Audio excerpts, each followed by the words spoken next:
vakardienas daudziņas sacensībās ir 17 punkti un 2 desmitaļas. Vērosim, kā šodien beigsies meitenei izpildīt šo savu kompozīciju.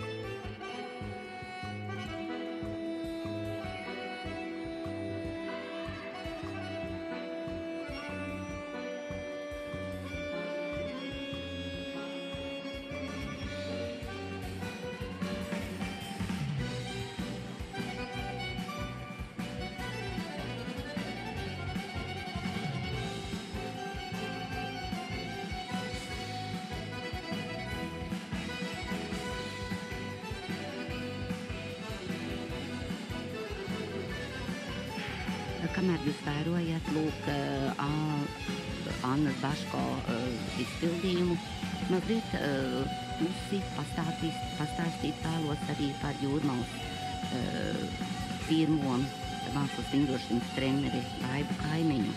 Viņa ir izaudzinājusi daudzas izcilas vingrotājas, republikas čempiones un republikas kausa ieguvējas, kā Ingu Bomīti, Jeļenu Lazarenko, Zintru Jurgulāni, Natālija Andrejeva un vēl ļoti daudzas citas. Izaudzinājās arī ir PSRS izlases dalībnieci